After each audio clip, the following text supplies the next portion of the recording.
Easily the most common question I've gotten since I started making videos on the Ibex 450 is, how does it compare to your CRF300L Rally? Which one do you like better? I wanted to wait until I had done my 1,000-mile review and spent a bunch of time writing and evaluating the Ibex before I made this video, but the 1,000-mile review is out. Check it out if you haven't seen it yet. So let's talk about what I feel like are the differences and similarities between the two and which one I would ultimately pick. In my mind, they're pretty different bikes, but they obviously both appeal to the same type of rider. So let's break down the similarities and differences between the two and hopefully help you make a decision if you're looking at both of these bikes.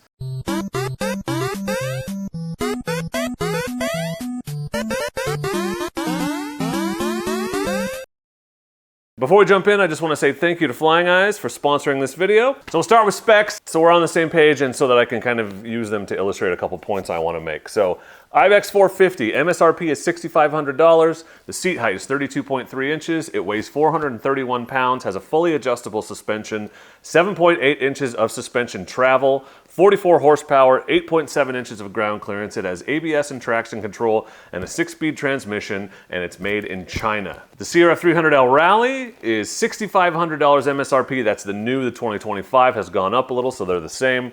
35.2-inch seat height, 331 pounds, preload only adjustable suspension, so it's basically not adjustable at all. 10.2 inches of suspension travel, 27 horsepower, 10.9 inches of ground clearance. It has ABS. Not all of the Rally models have ABS. Mine does, but I know all the modern ones do now. That was a law or something recently. A 6-speed transmission, and it's actually made in Thailand, but it's a Japanese bike. Made by Honda. With lower weight, better suspension travel and ground clearance, and proven reliability, the CRF300L seems like the better choice for more off-road riding. While the Ibex has more horsepower, better electronics, and a more approachable seat height, meaning it's going to be the preferred choice for hitting the pavement. But that doesn't tell the whole story. So is the Rally better off-road? A lighter, taller bike makes a lot of sense for harder off-road riding, but the biggest weakness of the Rally is the soft, non-adjustable suspension.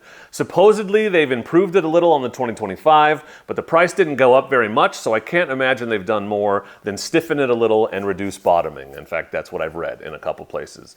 It is still not adjustable, and it's still going to be overly compliant for anyone who weighs over 160 pounds. This isn't a problem if you're just putting around gravel roads and riding slowly, but if you want to take on harder, more technical stuff and or ride faster through uneven terrain, you're gonna start to feel the limitations of that suspension. It also means you're gonna have to try to stay pretty minimal in terms of camping gear and the like, particularly if you're gonna be riding off the pavement on harder, more difficult terrain. I solved this problem on my Rally by upgrading the suspension, but that cost $1,500. Worth it for me for the kinds of riding that I do, but that makes it significantly more expensive than the Ibex if you want to tackle difficult terrain with any speed. Lighter weight and better clearance are very important, and in many situations the Rally is going to be easier to ride off the pavement, but that is not a 100% hard and fast rule. On the flip side, is the Ibex better on the road? A bigger engine with more horsepower and electronics suggests that the Ibex is going to be the winner on the road and the highway, and for the most part that has proven true for me. It's not the most comfortable bike to ride all day at 75, but it gets the job done with reasonable ease. If you're looking for a bike to commute on during the week and ride in the woods on the weekend, it's hard to beat the Ibex.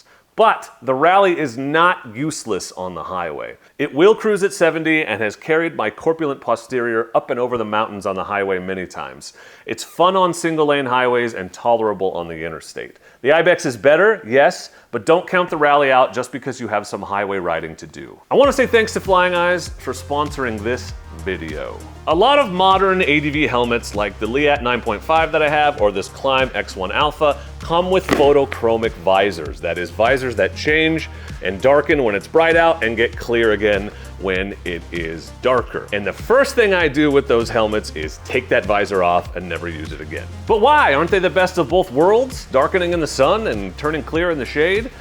Theoretically, yes. In practice, at least for me, not so much. In my experience, they don't adjust nearly quickly enough to deal with changing conditions, and when riding in and out of tree cover in the forest, the visor will darken in the sun, and then the second I duck off into the trees, it does not get clear fast enough, so I can't see the trail, and in my experience, they never get fully clear. So for me, I would much rather wear sunglasses under my helmet that I can put on and take off as needed. And the best sunglasses for motorcycle riding, whether you're on or off the pavement, are made by Flying Eyes. Flexible, durable frames with millimeter thin, seamless temples mean no pressure or sharp points where your helmet pushes your glasses into your face. Impact-resistant polycarbonate lenses mean your eyes are protected from suicidal insects and errant debris that hit your face at breakneck speed when your visor is open. Flying Eyes makes sunglasses and prescription glasses, and they have a ton of different frame designs, so there's sure to be something that fits your style. In fact, they just sent me a couple of their new frame designs, and I'm really liking them so far. These are my sweet